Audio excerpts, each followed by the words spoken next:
baina etzakinat, Kevin. Ai, Joana, igaz alferrik don. Hau maitasuna don. Eta eskondo egin ginen. Zorion txugara. Soinekoa begiratzera, noa? Laguntzen badiazu?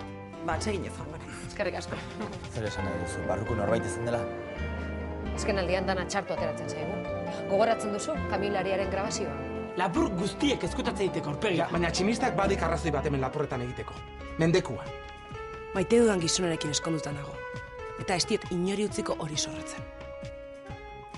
Aurdun zaude? Opari batzuk atiretzat. Esan da raroa Germanoain eraikuntza proiektu eta sartzea. Zuen zitean? Enpresako buruarekin aurrez aurre hitz egin. Barkamen askatu nahi dizu. Asko estimatze haut. Baina ez haut maite.